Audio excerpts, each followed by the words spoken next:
2020년 금요일에 과학터치 강연에 오신 유튜브 시청자 여러분 안녕하세요. 저는 사회를 맡은 선운초등학교 교사 임혜랑입니다. 오늘은 네 번째로 찾아뵙는 금요일의 과학터치 실시간 강연입니다. 매회 유익하고 알찬 강연으로 찾아뵙고 있는데요. 여러분들도 강연을 통해 과학에 대한 관심을 키워가고 계신가요? 아인슈타인의 말 중 질문이 정답보다 중요하다라는 말이 있습니다. 여러분들도 강연을 들으시면서 궁금한 점이 생기시면 실시간 채팅창에 글을 남겨주세요. 강연이 끝난 후 질의응답하는 시간에 교수님과 이야기를 나눠보도록 하겠습니다. 그럼 오늘 강연을 해주실 광주과학기술원 정학수 교수님을 모셔보겠습니다. 안녕하세요, 교수님. 안녕하세요. 교수님, 오늘은 유해물질의 파괴력에 대한 인간 유전자의 방어 대책이라는 주제로 강연을 해주신다고 하셨는데요. 네. 오늘의 강연 내용 간단하게 소개 부탁드려도 될까요? 예,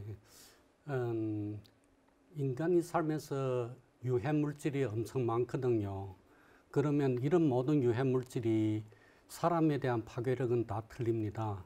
어떤 물질은 DNA 유전자에 대해서 특수하게 이렇게 작용하고요. 어떤 물질은 또 다른 DNA 유전자를 작용하지 않고 다른 데 작용하는 것도 있어요.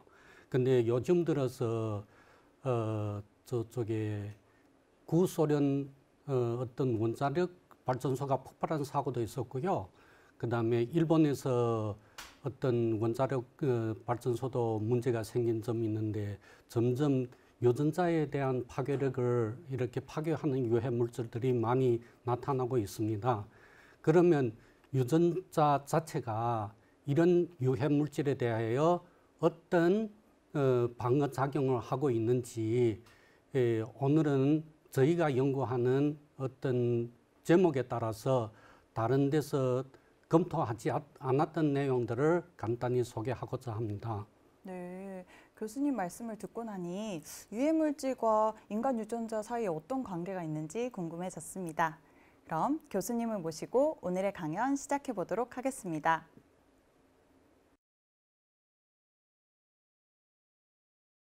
예, 오늘은 여러분들과 함께 유해물질의 파괴력에 대한 인간 유전자의 방어 기작을 말씀드리고자 합니다. 먼저 본문에 들어가기 전에 제가 참고한 내용들을 여기에 말씀드리면 바이오케미스트리라는 노트북하고 Molecular Biology of the Cell이라는 이런 두 개의 텍스트북을 메이저로 레퍼런스하고 그 다음에 인터넷에서 네이버나 구글에서 많이 참조하였습니다. 먼저 유전자를 파괴하는 유해 물질에 대해서 간단히 소개해드리면 여러 가지로 많은 물질들이 있는데 보통 세 가지로 나눌 수 있습니다. 하나는 화학물질이고 다른 하나는 생물물질이고 다른 또 하나는 방사선 물질입니다. 물론 이외에도 여러 가지 파괴력이 있는 유해물질들이 많습니다. 그 중에 기계적인 물질 또는 화상, 동상 이런 것들도 다 유전자의 파괴력이 있지만 오늘 내용에는 다루지 않고 딱 화학물질과 생물물질 그리고 방사성 물질에 대해서 다루고자 합니다. 그러면 화학물질로는 보통 우리가 실험실에서 많이 사용하는 IPTG나 ETBR 이런 케미컬들은 IPTG는 유전자의 프로모터를 지속적으로 활성화시키면서 이런 암 유전자들의 지속적으로 활성화되면서 암을 유발시키는 물질입니다. 두 번째 물질은 ETBR은 실험실에서 역시 많이 사용하는 화학적 물질인데요. 이거는 두 염기설 사이 가닥에 위치함으로써 염기들이 레플리케이션을 억제하는 이런 작용으로 인간 유전자의 파괴를 하고 있습니다. 생물 물질로는 여러 가지 미생물들이 톡식한 물질을 발현하면서 인간이 이것을 먹으면 암을 유발하거나 여러 가지 질병을 발생하게 되는데요. 여기에서 특별히 강조할 한 가지 물질은 아플라톡신이라고 땅콩이 변질되었을 적에 처리 잘못하면 곰팡이가 생기거든요. 그 곰팡이가 우리가 먹으면 100% 조금만 먹어도 100% 암이 걸립니다. 그래서 특별히 생물 물질에서 아플라톡신이라는 이런 물질을 단독으로 꺼내서 말씀드리고자 합니다. 세 번째 물질은 방사선 물질이라고 UV나 아니면 방사선 동위원소 등 이런 물질들이 유전자에 해를 끼치는데요. UV는 우리가 매일 햇빛을 쬐면서 UV에 피해를 받고 있습니다. 그렇지만 우리 유전자는 또 그 UV에 대한 방어 시스템도 갖고 있기에 그 어떤 밸런스에 있지만 UV를 과다 쬐거나 이러면 피부암이나 이런 것들이 많이 발생하고 있습니다. 레디오 아이소토프는 우리가 실험실에서 많이 사용하지만 사고로 우리가 발생 시에는 일본에서도 발생하였지만 원자력 발전소가 폭발하거나 아니면 구소련에서 이런 사고가 났는데 이런 때에는 우리가 방사선 물질에 의해서 유전자들이 파괴를 많이 가지면서 암을 유발하거나 이런 다양한 유전병을 발생할 수 있습니다. 그러면 이런 이런 유해 물질이 유전자에 어떻게 구체적으로 피해를 주는가 하는 것을 알아보기 위해서 간단히 유전자의 구조를 말씀드리면 유전자는 실은 4개 케미컬 A, T, C, G 이렇게 4개 케미컬로 조성되었는데 이 4가지 코드가 인산과 라이보스의 백본에 의해서 이 한 가닥으로 쭉 이어져 있는데요. 이 서열이 바로 유전자의 특징이고 인간의 모든 생명체의 인포메이션, 정보는 바로 이 4개 물질이 서열에 따라 결정되고 있습니다. 그런데 위에서 말한 여러 가지 화학적 물질이거나 아니면 생물적 물질 아니면 방사선 동위원소 물질은 이 4개 물질에 대해서 파괴를 하면 우리는 암이 걸리거나 혹은 유전성 질환을 갖게 됩니다. 그래서 이 4개 구조에 대해서 우리가 반드시 잘 알아두어야 한다고 생각합니다. 그러면 유해 물질에 대한 유전자의 방어를 말씀드리자면 우리 유전자는 세포 안에도 세포핵이 있습니다. 그런데 유전자는 세포핵의 중앙에 위치되어 있습니다. 그래서 유해 물질이 세포핵까지 도달해야만이 유전자를 파괴할 수 있습니다. 이 과정에서 우리가 유해 물질을 입으로 먹거나 아니면 피부에 다치거나 아니면 다른 방사선 동위원소를 조사하거나 할 때는 이 여러 가지 과정을 통해서 세포핵에 있는 유전자의 파괴력을 가지게 되는데요. 그러면 세포로 말하면 이 방어 대책으로 세포막이 일단 유해 물질을 막아줍니다.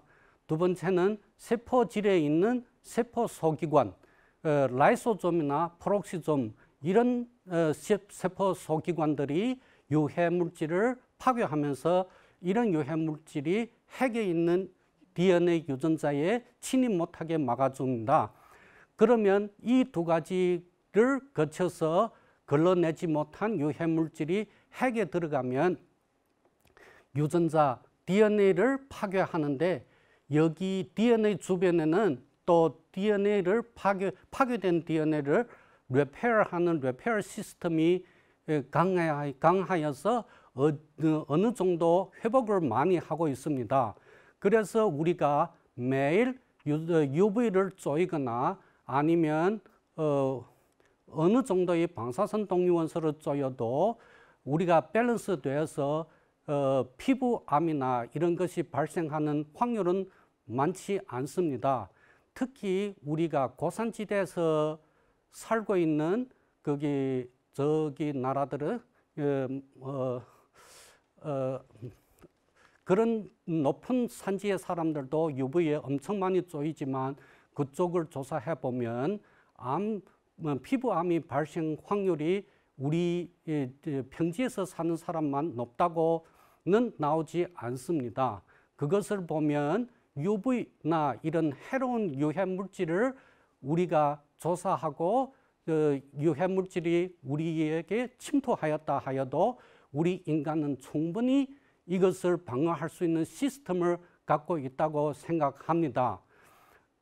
여기까지는 누구나 다 알고 텍스트북에 잘 적혀 있지만 오늘 제가 말씀드리고자 하는 것은 저희 실험실에서 연구하고 있는 유전자의 발현과 그 과정을 조절하여 모든 유전자의 발현해서 프로틴이 만들어지고 인간의 기능을 발휘할 때 거기 유전자로부터 mRNA로 만들어지는 과정에서 우리가 잘 연구해 보면 유전자 그 자체가 유해 물질의 방어에 많은 기능을 기여했다고 생각하고 이 점을 오늘 중점적으로 말씀드리고자 합니다.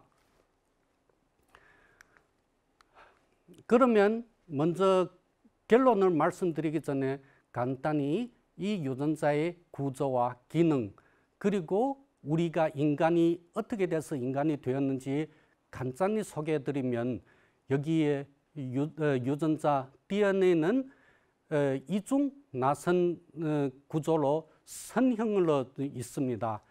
더블 스트랜드 헬릭스라고 있는데요. 이렇게 긴 구조 염기 서열은 작은 핵 중간에 딱 멈춰 있는데 여기에서 어느 세포나 다 여기에서 나오는 유전자를 mRNA로 발현시키면서 그 mRNA를 통해서 프로틴이 만들어지고 그 프로틴에 의해서 우리가 몸에서 모든 기능을 하고 있습니다. 예를 들어서 우리가 태어날 때 우리는 원래 수정란으로서 한계 세포로 시작하였습니다. 하지만 이 과정에서 여러 가지 외부 요소에 의해서 또 그 외부 요소에 의해서 내부 요소를 조절하면서 우리가 한계 세포가 먼저 한 층이 세포 조직으로 만들어지고 그 다음에 또 다른 한 층이 만들어지고 이렇게 세 개 층이 만들어지면서 한계 세포가 전체 인간으로 만들어지고 우리가 이렇게 살고 있습니다.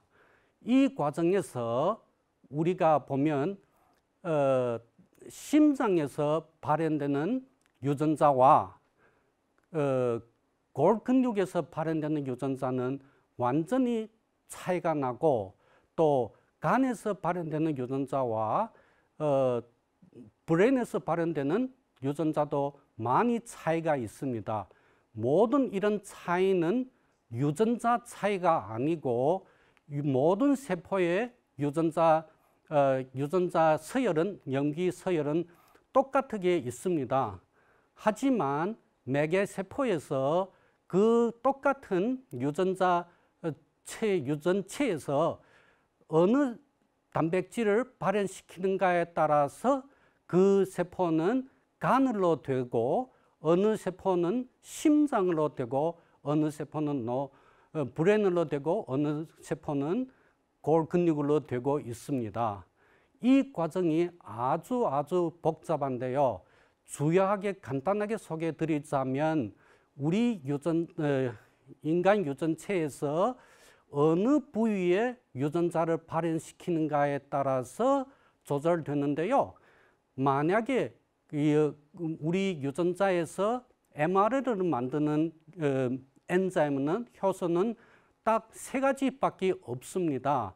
그래서 그 세 가지 가지고 이 세포에서는 이 유전자를 발현하고 저 세포에서는 저 유전자를 발현하여 간 세포는 간으로 만들어지고 심장 세포는 심장으로 만들어지고 브레인은 브레인으로 만들어지게 하자면 이 엔자임이 이 효소의 단독적인 작용으로서는 근본적으로 불가능한 상황입니다. 인간 유전체에 엄청 수많은 유전자들 중에서 어느 유전자를 발현하는가 하는 것을 결정하는 것은 이 유전자를 발현시키는 RNA 포리머레이즈가 아니고 그 외에 RNA 포리머레이즈를 어디에 끌어당기는가 하는 이런 팩터들이 있는데 그런 팩터를 우리가 트랜스크립션 팩터라 하고 전사인자라고 합니다. 그러면 전사인자는 각 유전자마다 다 바인딩, 인터랙션 하는 효과가 틀리기 때문에 그런 인자들이 어떤 외부의 작용에 의해서 아니면 어느 우리 지구의 매그네틱 필드 이런 작용에 의해서 우리 어느 유전자를 발현시키겠는가 하는 것을 결정하는 건데요. 그런데 이런 트랜스크립션 팩터도 한두 개가 이 과정을 결정시킬 수 없고 여러 개의 팩터들이 조합하여서 한 개의 유전자를 발현시킵니다. 그러고 보면 우리 유전자가 어떻게 발현되고 또 한 개 세포에서 어느 세포가 골 근육이 되고 어느 세포가 심장 근육이 되고 어느 세포가 간 세포가 되는가 하는 이런 것들은 아주 복잡한 이런 메커니즘이라고 생각합니다. 전문 이것만 연구하는 어떤 생물 디벨롭먼트 이런 과목이 있는데요. 거기에서는 전부 이 디퍼런시에이션 세포의 분화를 연구하고 인간이 어떻게 한 개 세포로부터 인간이 되었는가 하는 것을 연구하는 새로운 게 아니고 전통적인 다른 분야가 있습니다. 그러면 우리가 거기는 그만 나중에 말씀드리고요.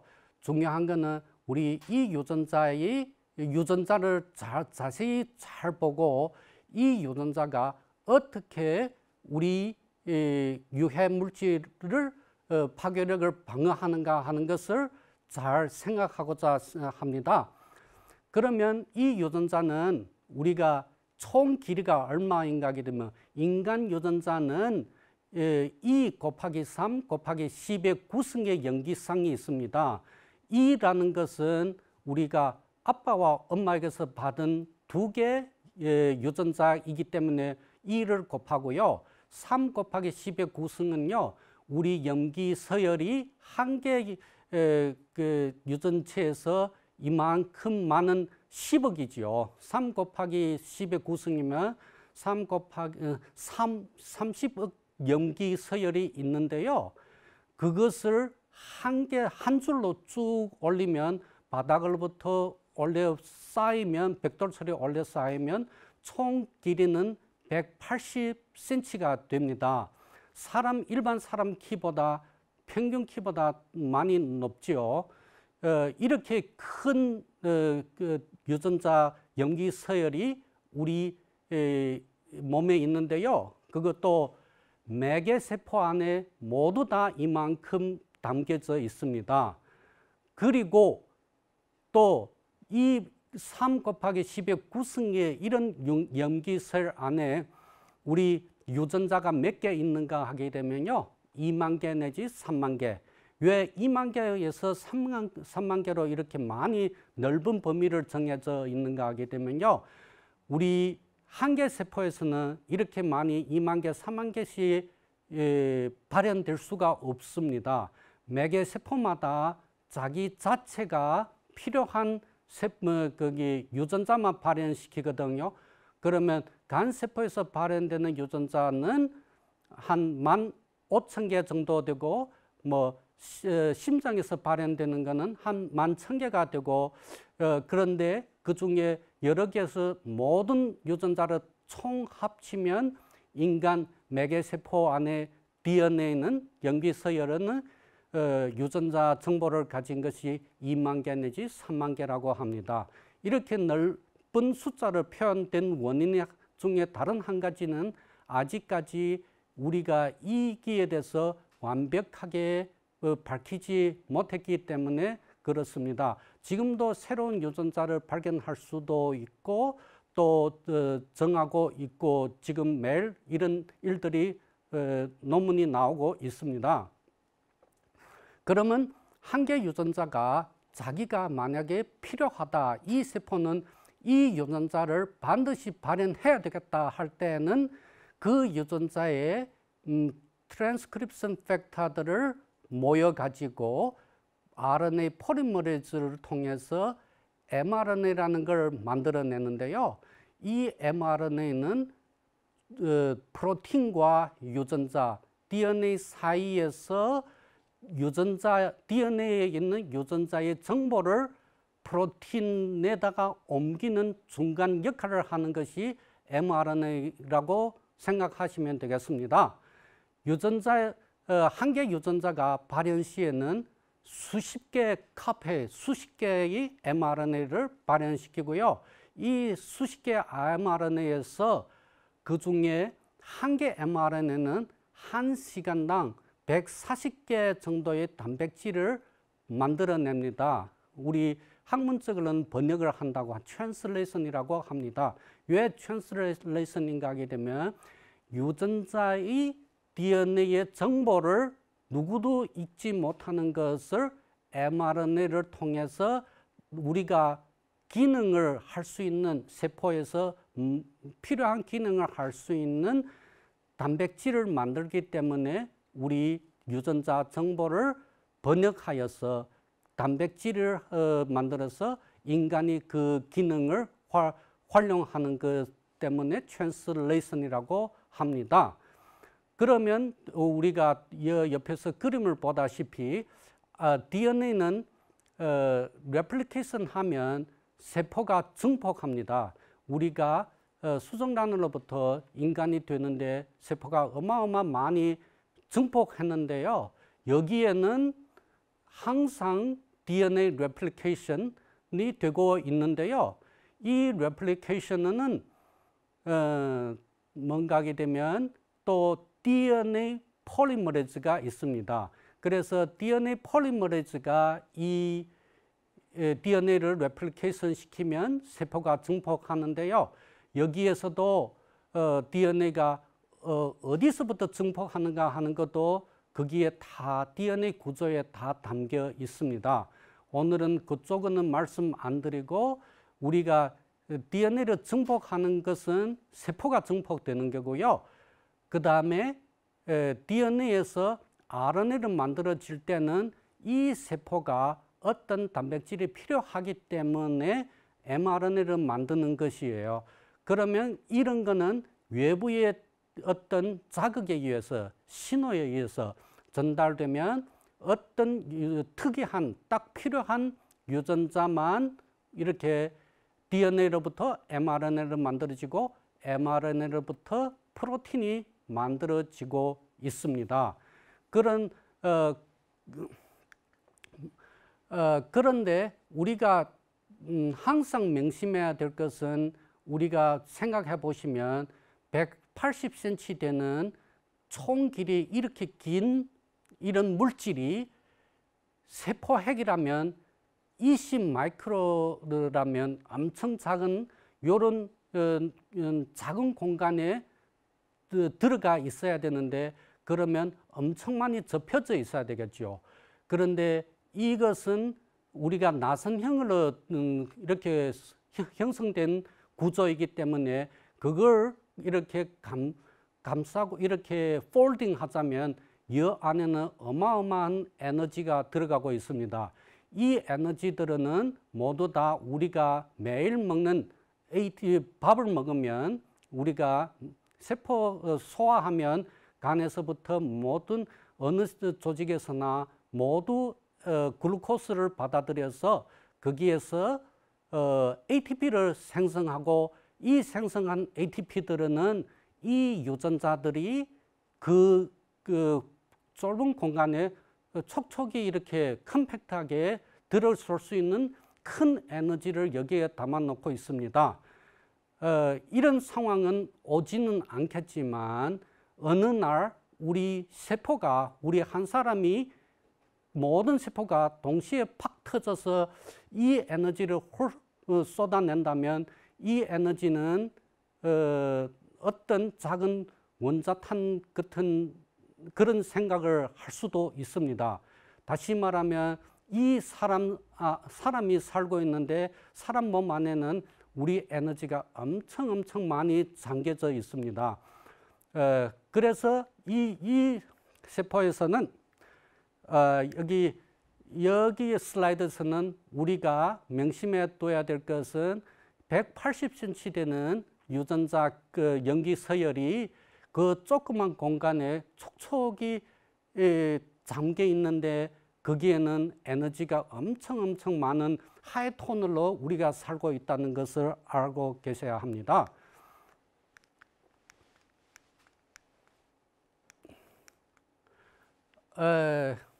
그러면 아까 말씀드린 대로 인간이 유전자가 2만 개 내지 3만 개가 있는데 여기에서 매개 세포가 어느 세포나 이거 모두 다 동시에 발현되지 않고 평균 세포당 12,000개 정도가 발현되는데 그 중에서 한 10,000개 정도는 어느 세포나 다 발현되는 우리가 말하는 하우스키핑 유전자라고도 합니다. 그러면 어느 근육세포나 간세포나 뇌세포에서 한 10,000개 정도는 어느 세포나 다 발현되고 있는데요. 그 나머지 한 2,000개에서 3,000개 사이의 부동한 유전자 때문에 우리가 간세포가 있고 근육세포가 있고 심장세포가 있고 뇌세포가 있다고 이렇게 생각하시면 염기 유전자적으로는 생각이 맞다고 생각합니다. 여기까지 말씀드리면 우리가 어려서부터 배웠던 센트로 도그마라는 이게 프로틴, DNA로부터 RNA, 단백질이 만들어지는 이 과정이 느낌이 오겠지요. 그런데 제가 오늘 말씀드리고자 하는 것은 DNA에서 프로틴으로 이렇게 DNA에서 프리-mRNA를 만들어지는 것이 한 개 유전자가 조각조각 해가지고 엑손으로 인트론 사이로 이렇게 갈라져 있고 그것이 마취어야만이 mRNA가 나타나는데요. 이 mRNA가 프리-mRNA에서 mRNA가 되는데 여기가 오늘의 중점입니다. 인간의 지노믹 길이는 180cm이고 인간의 유전자는 2만 개 되는데요. 근데 평균 엑손 길이는 8.8, 엑손 개수가 한 개 유전자의 엑손은 8.8개 있고요. 평균 엑손 길이는 150 베이스가 있고요. 그 다음 인트론은 8개 정도 매개 유전자가 있는데요. 그 길이는 3,000개 정도 베이스가 되고 있습니다. 그러면 인트론이 엄청 많고 엑손이 적어요. 그러면 이것이 우리가 보는 히모글로빈 베이타 유전자 염기 서열인데 요게 엑손은 요 조금밖에 없어요. 나머지는 다 인트론이고요. 그러면 우리가 계산해 보면요. 우리가 엑손은 전체 유전체에서 1%에 불과해요. 그러면 99%는 유전체에서 그냥 염기 서열이지 유전자가 아니에요. 다시 말하면 우리가 유해물질이 발현을 온다면 유해물질이 염기 서열을 침범한다고 하면 100번 이거 침범해서 파괴한다면 그 중에 유전자는 1%밖에 망가버리지 않아요. 그래서 유해물질이 어느 정도 있어도 우리는 같이 살 수 있어요. 두렵지 않아요. 이것이 바로 오늘의 중점이에요. 그러면 결론적으로 말씀드리자면 유전자 구조가 택한 방법은 허수아비 이용법하고 분신수 두 가지를 택하여서 자기 유전체를 유해물질로부터 방해하고 물질로부터의 침범을 방지하고 있는 것입니다. 이것이 오늘의 결론입니다. 여기까지 마치겠습니다. 감사합니다.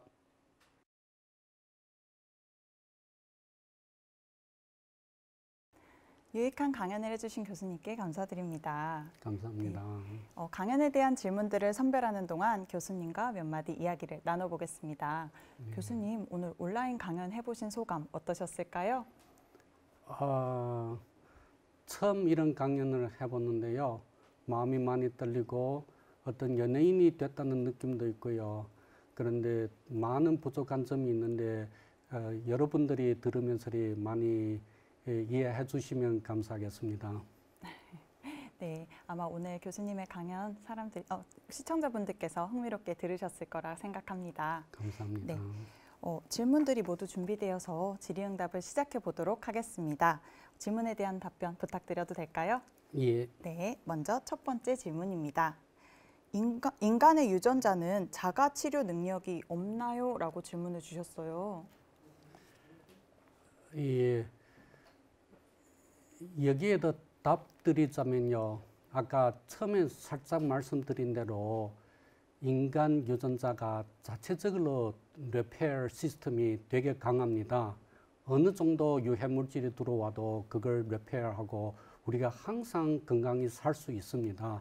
단 그런 효소에 따라서 우리가 살고 있지만 오늘의 말씀드린 거는 유전자 자체가 리페어 하는가 하는 거는 아니고요.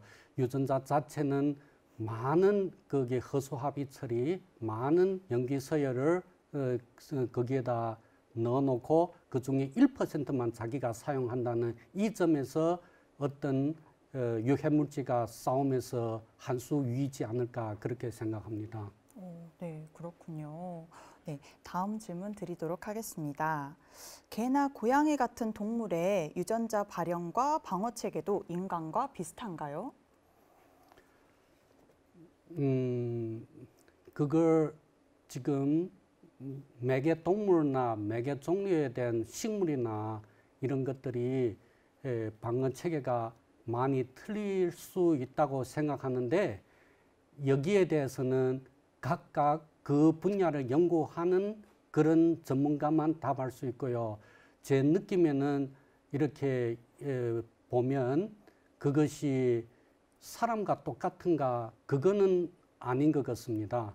예를 들어서 우리가 프로캐리오틱 셀이라고 뭐 이콜라이 같은 데는 아예 이런 기능이 아주 적고요. 근데 인간은 이런 기능이 아주 강하고 고양이나 뭐 강아지 같으면 어떻는지 제가 유전적으로 검토해 봐야 되지만 그거는 답변 못 드리겠지만 신기하게도 우리 인간 유전체 크기마도 엄청 더 큰 어떤 식물이나 아니면 우리가 그걸 뭐 개구락지래요 아니면 frog 이런 그 동물들은 거기 유전체가 사람 유전체마다 엄청 더 큽니다. 그리고 거기에는 사용되지 않는 그런 거기 염기 서열들이 엄청 많습니다. 그러면 그리고 우리가 농사 짓는데 그 벼에도 인간이 유전체보다도 벼 이 안에 있는 유전체 길이가 엄청 더 많습니다. 그러면 이것이 왜 이렇게 맞는가 이런 것들은 구체적으로 많이 연구해 봐야 되겠지만 제 느낌에는 우리가 사는 환경보다 그 식물이나 이렇게 프로그나 이런 것 사는 환경이 더 연약해서 그렇는지 이거는 답변은 못 드리겠지만 아마 어느 식물이나 어느 동물이나 모두 다 이런 자기 많은 염기 서열을 갖고 그 중에 자기 원하는 부분만 택하여서 유전자를 발현해서 자기 생명을 유지하면 단 자기 유전자만 갖고 있는 짧은 염기 서열을 갖고 생존하는 것만 더 안전하다고 생각하고 이렇게 동물이나 사람이 진화됐지 않았을까 이렇게 생각하고 있습니다. 네, 교수님의 의견으로는 아마 동물과 사람은 다를 것 같다라고 생각하신다는 말씀이시죠? 예, 그렇게 생각합니다. 네, 내년에 금요일에 과학터치 강연에서는 동물의 방어 체제에 대해서도 알 수 있는 강연을 들을 날이 있으면 좋겠습니다. 네, 세 번째 질문 드리도록 하겠습니다. 인간에게 침입한 유해 물질을 유전자가 복구한다고 하셨는데요. 유전병은 유전자의 방어 체계가 약한 상태로 태어나는 건지 아니면 유해 물질을 보유한 채로 태어나는 건지라고 질문을 주셨어요. 일단 유해 물질을 보유하고 태어나는 건 없고요. 태어날 때는 우리가 순수하고 깨끗하게 태어납니다. 그러면 우리가 환경과 접하면서리 여러 가지 유해 물질을 보면서리 거기에 대해서 유해 물질에 대한 방어 체계가 서기 시작하는데요. 이거는 유전자의 방어 시스템이 아니고 우리가 이뮨 시스템이라고 면역력으로 하는데요. 어린 아이는 6개월 전에는 모든 이뮨 시스템이 없어요. 꼭 어머니의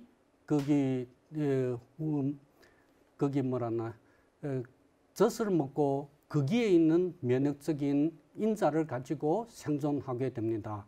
그런데 이 반년 사이에 여러 가지 환경을 접촉하면서리 그 몸에서 어떤 이뮨 시스템이 발달하면서리 거기에 그 상당한 어떤 항체거나 아니면 상당한 T細胞나 P세포나 이런 것들이 많이 분화되고 발달되고 사람이 이 세상을 단독으로 살아나갈 수 있는 이뮨 시스템과 이런 면역 체계과 이런 것이 확보되면서리 점점 커가고 있는 것입니다.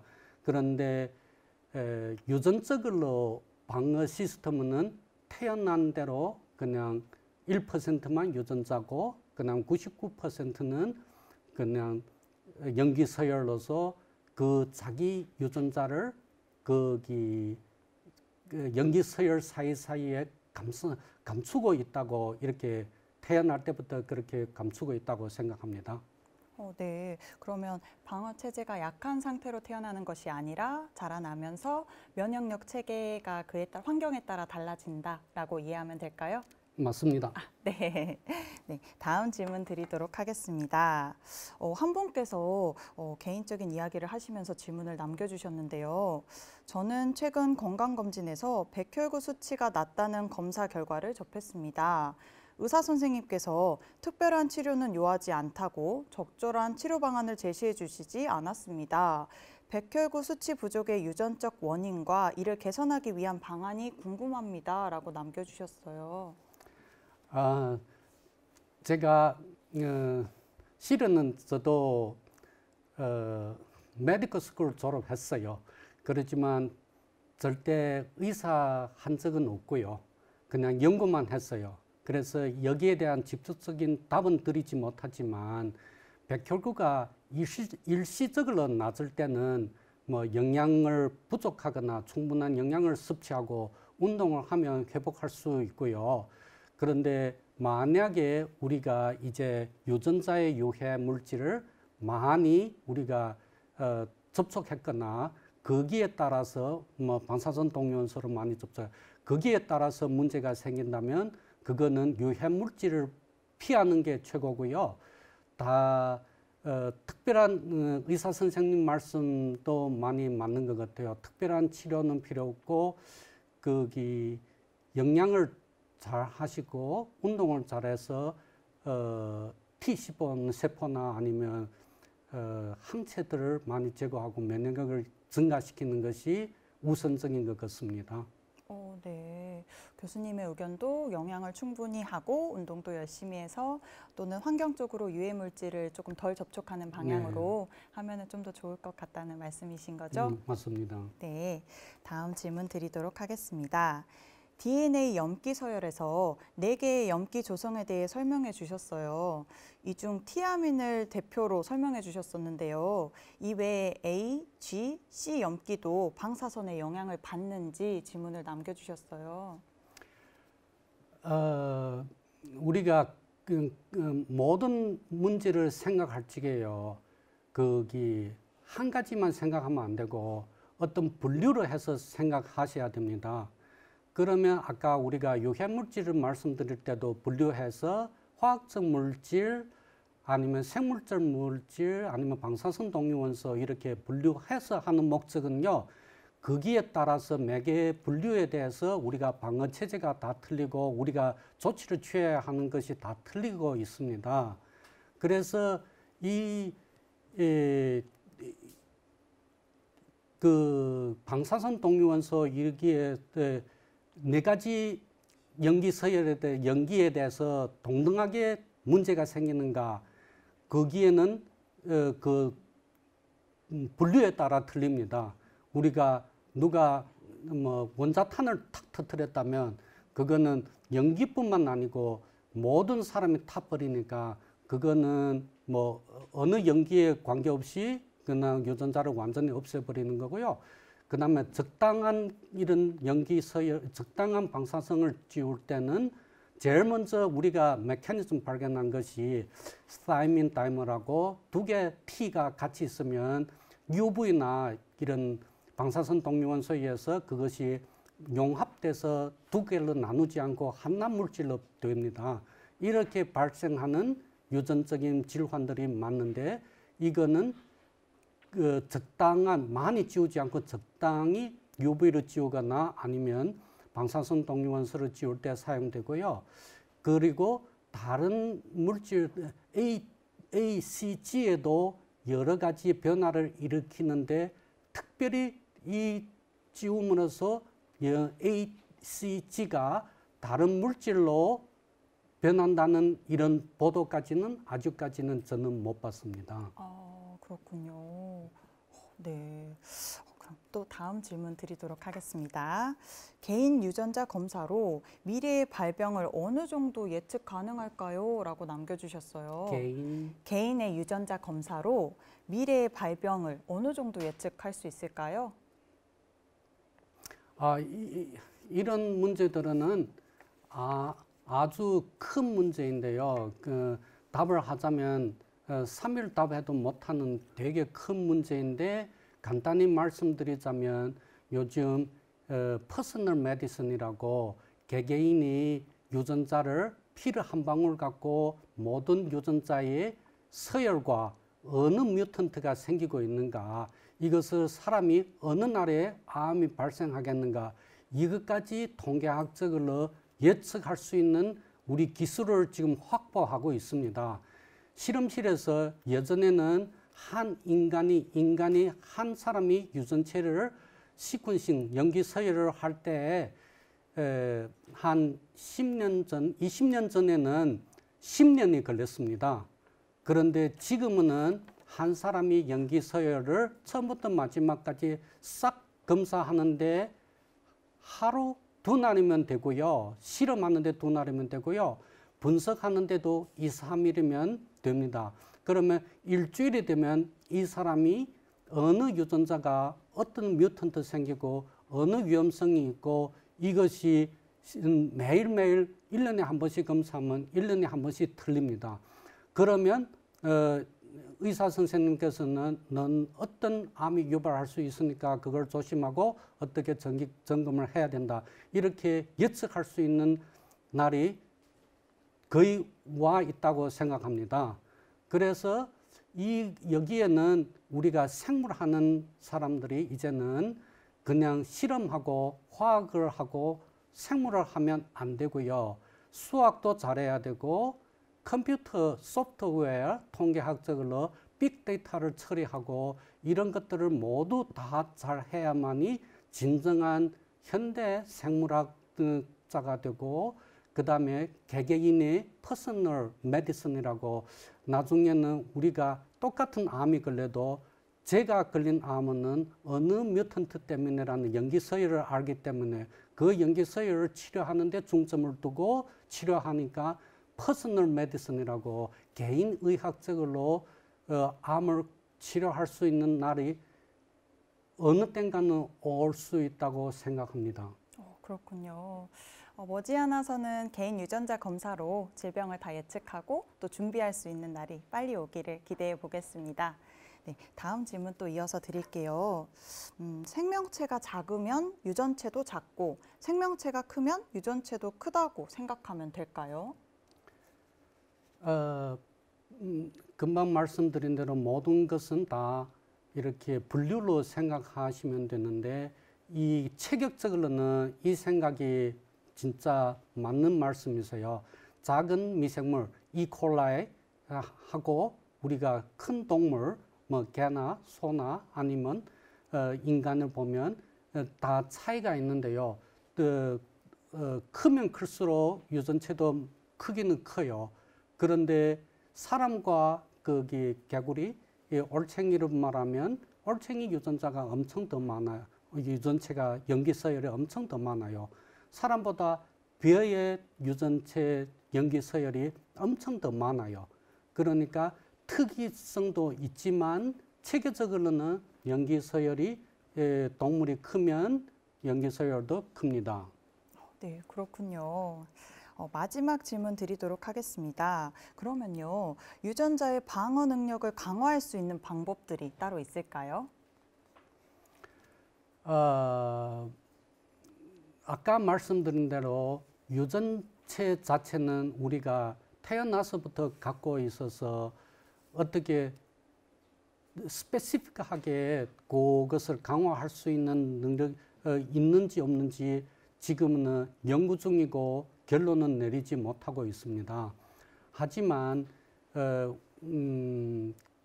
염기 서열을 우리가 지금 많이 조작하고 있고 우리가 필요 없는 유전자를 빼고 필요한 유전자를 추가할 수도 있고 우리가 운동선수를 진짜 우리 아이를 운동선수 만들겠다 하면 근육 유전자를 추가해서 근육이 빵빵한 이런 아이도 만들 수 있는 것은 실험실에서 모두 가능합니다. 단 윤리법에서 허가 안 되는 상황이지만 이렇게 보다 보면 나중에 우리 유전자를 이 유해물질의 방어 체계를 어느 정도 높이고 질병을 방지할 수 있는 날이 역시 올 수 있다고 저는 예측하고 있습니다. 네, 그렇군요. 이것으로 질의응답 시간을 마치도록 하겠습니다. 실시간으로 온라인 강연을 듣고 계시는 여러분들 이렇게 좋은 질문들 남겨주셔서 감사하고요. 이렇게 긴 시간 동안 흥미로운 강연과 자세한 질의응답 해주신 교수님께도 감사드립니다. 감사합니다. 다음 금요일의 과학터치 강연 안내입니다. 도입 강연은 선운초등학교 임혜랑 선생님께서 와우 신기한 과학마술이라는 주제로 강연 예정입니다. 본 강연은 가톨릭대학교 김동하 교수님을 모시고 염증 반응과 질병 이야기라는 주제로 강연 예정입니다. 11월 6일 금요일 오후 7시 실시간 강연에서 다시 만나요. 금요일의 과학터치 및 토요과학 강연의 사업 만족도 조사를 실시하고 있습니다. 참여 방법과 기한은 화면과 같습니다. 여러분들의 많은 참여 부탁드립니다. 오늘은 유해물질의 파괴력에 대한 인간 유전자의 방어 대책이라는 주제로 광주과학기술원 정학수 교수님의 강연을 들어보았습니다. 교수님과는 여기서 끝인사 드리겠습니다. 감사합니다. 감사합니다. 지금까지 시청해주신 여러분들도 감사합니다. 감사합니다.